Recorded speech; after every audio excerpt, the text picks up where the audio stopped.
Tethers, Black immigrants, the term African American is dead, and here's why. I don't like that. For 60 years, we were told one word would save us, one label, one umbrella, one identity big enough to hold everybody Black. That word was African American. And for 60 years, it failed us, not because Black people didn't matter, but because lineage does. Let's start with honesty and not nostalgia. The term African American did not emerge organically from the grassroots. It was popularized in the late 1980s by Jesse Jackson as a political branding strategy. The intent sounded righteous: cultural dignity, global connection, pan-Black unity, racial pride. But branding is not policy. And identity without precision becomes a liability. What sounded inclusive became structurally reckless because once the term was adopted, Black Americans lost legal specificity. Descendants of U.S. slavery lost policy clarity. Lineage collapsed into symbolism, and symbolism does not protect resources. For 6 decades, foundational Black Americans were the only group forced to share political capital, civil rights victories, legal protection, social programs with people who explicitly told us they were not like us. And believe me, we're not like you. Immigrant groups, delineated socially, competed economically, distanced themselves culturally, disrespected us politically while still benefiting from the Civil Rights Act, the Voting Rights Act, the Fair Housing Laws, affirmative action framework that we never received, Medicaid, SNAP, housing access, immigration benefits, DEI pipelines built on our civil lawsuits. This is not unity. This is asymmetric extraction. Politics did not operate on vibes. It operated on definition. Every group that wins in America does so by being specific. Jews are not just religious people. Latinos are broken down by nationality. Asians are delineated by country. Native tribes are recognized individually. But Black Americans were told, just be African American. We're just group all you Black guys that we believe that are from Africa into one group. That single decision erased ancestry, legal harm specificity, reparative clarity, policy targeting. Hypocrisy, my friend. You cannot repair people you refuse to define. See, foundational Black Americans were forced into the U.S. Some of us was already here that were aboriginal to the land, and some of us were brought over here on slave ship. But no less, we were bred under chattel slavery. We were denied land after emancipation. We were excluded from the New Deal benefits. We were redlined out of wealth. We were over-politicized and under-resourced. Black immigrant groups, on the other hand, they arrived here voluntarily, arrived post-civil rights, arrived with intact cultures, arrived after legal protections existed, arrived with national backstops. Yet both were labeled African American, especially when they get their citizenship. This is not justice. This is policy fraud. A tether class emerged, Black in appearance, not Black in lineage, spoke for us, voted over us, applied ahead of us, blamed us when systems failed. When something positive happened, Black excellence. When something negative happened, Black America, Black crime. Foundational Black Americans absorbed all sorts of things: immigrant crime narratives, immigrant fraud headlines, immigrant corruption scandals, while others absorbed Black political wins, Black cultural credit, Black civil rights protections. That is double dipping by design. 3 years ago, something changed. FBA said enough. We didn't ask permission. We didn't negotiate identity. I believe this probably even happened 5 years ago, especially during COVID. But no less, we defined ourselves. Now the term foundational Black American appears in federal documents, state federal language, medical journals, academic dissertations, legal briefings, public policy research, university curriculum. This is not internet slang. This is institutional recognition, and we did it all without a leader. We did it all without a group because our lineage is our leader. Yes, definitely. Let me provide some invoices. Let me provide some receipts, and let me provide just a little bit of research for people who may not understand exactly what I'm referring to here. Now, this particular source is the Atlanta Voice, and it states right here, foundational Black Americans. A foundational Black American is any person classified as Black who can trace their bloodline lineage back to the American system of slavery. To be designated as an FBA, at least one parent must come from a non-immigrant background in the United States of America, because people keep saying what qualifies or disqualifies them as a foundational Black American. There you have it. It also states that the ideology championed by film producer Tariq Nasheed, not the ideology, just the term, just like Jesse Jackson popularized the term African American. This is delineation at its best. Let me provide some more for you guys. It states right here in the Chicago Mad, Mullins calls himself a foundational Black American, a descendant of emancipated slaves. Also in the Federal Registry, which is a federal government website, it states right here, standards for maintaining, collecting, and presenting federal data on race and ethnicity. It goes on to state in the text, the majority of the public input on this subject expressed support for adding a category or question to identify descendants of persons enslaved in the United States. There was support for terms including foundational Black American. Again, we're getting national recognition. This right here comes from the LA County. They are pointing out foundational Indigenous American and also foundational Black American communities. Chicago.gov, a state government website. It also references foundational Black American. Here's Oregon.gov, Black, African, Pan-African, African-American, or foundational Black American. We have to make sure this is not only state, but federal with the proper definition tied to it. I'm not done yet. Here we are in Alexandria, Virginia. It states right here, Lineage, foundational Black American. Again, this is from stpaul.gov, which is also in Minnesota, which is probably big for a lot of foundational Black Americans with a lot of illegal Somalians there.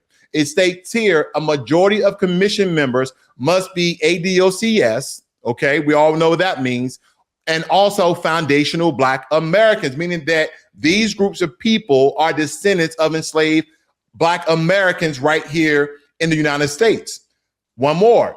This is house.minnesota.gov. It says starting from 1619, foundational Black Americans. There's a lot of things we have to fix with this.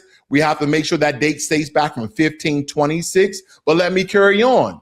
Right here in the National Institute of Health, which is a federal website, ladies and gentlemen. Now you're going to hear the terminology, social health disparities, acronym as HAD, HHD, cultural, race, ethnicity, and nationality, also known as CRIN. But it states right here, and I'm gonna blow this up for you guys, foundational Black Americans who are descendants of freedmen to distinguish themselves from communities who are first or second generation immigrants from diverse regions of Africa, and I'll add, and the Caribbean. Similarly, the terms biracial and multi-ethnic are ambiguous as a group of diverse populations homogeneous, and such confusion shows the demand for improved definition of CRIN, which in turn will improve the transparency of how SHDs impact a particular person based on their background, okay? Again, SHD, social health disparities, and CRIN, cultural, race, ethnicity, and nationality. All of these things are very important. This is institutional recognition, ladies and gentlemen, and specificity terrorize people because it ends cosplay. No more cosplaying as Black Americans. No more cosplaying foundational Black Americans. See, African American was never a racial term. It was a geographical citizenship descriptor. Anyone from Africa who gains U.S. citizenship qualifies. White South Africans, also known as African Americans. North Africans, also known as African Americans. East Indians from Africa. Yes, Elon Musk is African American by definition. That doesn't mean that he's Black. Doesn't mean that he's a foundational Black American. So the question becomes, who was that term actually protecting? Because it was never protecting us. By clinging to the term African American, foundational Black Americans lose lineage-based reparation arguments, accurate crime attribution, targeted economic repair, historically clarity in education, exclusive legal recognition, because every time resources were distributed, African Americans qualified, which meant that descendants of slavery competed with recent immigrants that just got here. Unequal histories were treated as equal claims. This is not solidarity. This is misallocation. When foundational Black Americans create music, culture, political movement, social change, we are told that came from Africa. We got our strength from Nigeria or the Igbo or West Africans or East African or South Africans, wherever they may be in Africa. Also, that came from Jamaica or the Caribbean. That came from somewhere else. And we absorb the blame, the punishment, the stigma, but not the ownership. Culture without lineage is theft with better PR. Delineation shuts that down. Notice who's angriest about delineation. Not white conservatives, not right-wing think tanks. It's the tether class, because delineation means no more double dipping, no more proxy leadership, no more hiding behind generic Blackness. Now the question is unavoidable. What lineage are you from? Don't they hate that question? That question changes everything. That call was perfect. Because foundational Black Americans are the only group that is non-immigrant, non-optional, non-removable, constitutional anchored. The 14th Amendment exists because of us. Civil rights laws exist because of us. Due process doctrine exists because of us. We are not guests. We are the foundation of America. The term African American is dead, not because Africa doesn't matter, but because lineage matters more. Lineage shapes policy, policy shapes power, and power determines survival. This isn't hate. This isn't xenophobia. This is accounting, and the books are finally being balanced. This is BlackLogic. We don't dissolve into confusion. We define ourselves. And once you do that, the entire game changes. And there's another cultural standpoint that I really want my ladies to understand. Not that you should not date anyone Caribbean, not that you should date anyone from Africa, but just understand what you might be getting yourself into. I'm a lady.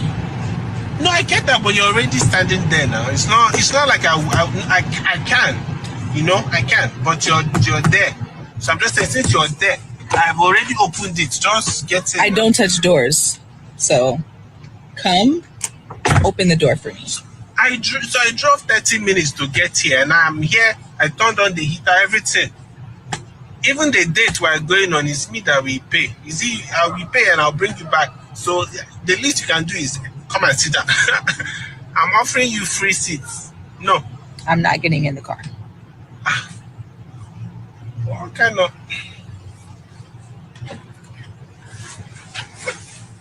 Thank you. This is not... This one is Wahala. We've never even started. And you ever... Thank you for being a gentleman. You're ever just... It's just normal. Thank you.